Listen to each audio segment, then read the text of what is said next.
The United States just scored 4 goals in a single World Cup match. 4. If that sounds normal to you, it isn't. Because in the entire history of American men's soccer at the World Cup, they had never done it before. Not once in nearly 100 years. And they pulled it off in their very first game, on home soil, in front of 70,000 screaming fans in Los Angeles. So, what exactly happened on Friday night? And why are people calling it the most important 90 minutes in modern US soccer history? Stick around, because this one was basically over before halftime. And the story behind it is even better than the scoreline. Let's set the scene first. This is the 2026 World Cup, and for the first time since 1994, the tournament is being played on US soil. That's 32 years of waiting. 32 years of fans being told soccer's about to take off here, and then watching the team flame out on the biggest stage.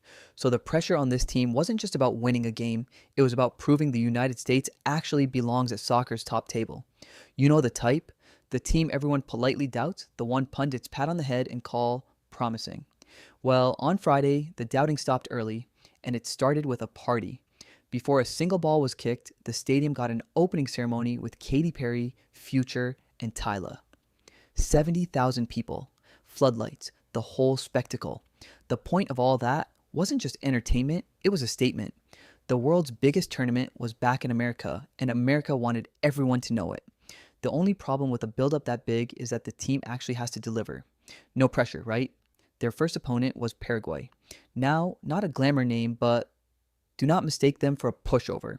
Paraguay is a gritty South American side that usually makes you earn every single inch, the kind of team that frustrates you for 90 minutes and nicks a 1-0 win. In theory, this should have been a tense, cagey, nervy opener. In practice, the U.S. scored in the 7th minute. Christian Pulisic sliced the Paraguay defense wide open, slipped the ball to Weston McKennie, and in the scramble, a Paraguayan defender knocked it straight into his own net. 1-0, and the crowd more or less turned into a Southern California earthquake. Here's where it gets interesting. That early goal did something important. It took the nerves away. And a relaxed U.S. team turned out to be a dangerous one. Enter a striker named Folarin Balogun. Quick backstory, because it's a good one. Balogun was born in New York City to Nigerian parents, then raised in London. He was eligible to play for England, Nigeria, or the United States. He chose the U.S. back in 2023, and plenty of people questioned whether it was the right call. On Friday, that choice looked very, very smart. He scored in the 31st minute, set up by Pulisic.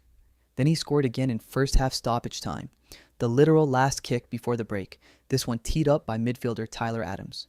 2 goals, a brace, and get this, no American had scored 2 goals in a single World Cup game since 1930. That's not a typo. 1930. Balogun called it a dreamy night with his family watching from the stands.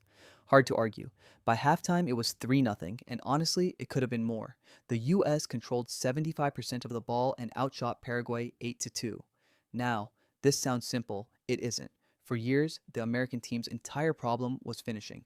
They dominate the game, look great, knock on the door for 90 minutes, and then forget to actually score. The big complaint was always the same. We don't have a real number 9, a striker who buries chances. Friday, they dominated and scored. Balogun answered that question in one half. That's the exact upgrade fans have been begging for over a decade. And it wasn't just him. The whole midfield ran the show. Tyler Adams and Weston McKennie controlled the middle of the park, winning the ball back the second Paraguay touched it and feeding the attack over and over. Behind it all sits the coach, Mauricio Pochettino, a big name who's managed some of the biggest clubs in the world. He'd promised this team would be judged on what it does at the World Cup, not in friendlies. After the match, he said the first 45 minutes were so good they were hard for any team to play against. Bold words. Also, watching it back, pretty tough to argue with. Now, a fun little wrinkle. At halftime, Pulisic came off, purely as a precaution after taking a knock earlier, and on came a player named Sebastian Berhalter. His dad, Greg Berhalter, used to coach this very team, and played for it at a World Cup decades ago. So father and son have now both appeared at a World Cup for the United States. That made them only the second American family ever to do it, and one of just 24 father-son duos in the entire history of the World Cup. The other American family, the Reynas, which is going to matter in about 30 seconds, because Paraguay did pull a goal back in the second half, around the 73rd minute, just to make the scoreline a little more respectable. And in this tournament, that goal isn't meaningless.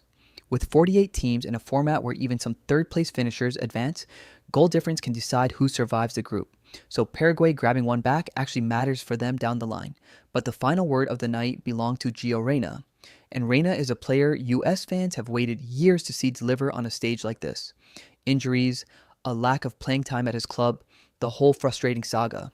You know the type, the wildly talented kid everyone swears is going to break out any minute.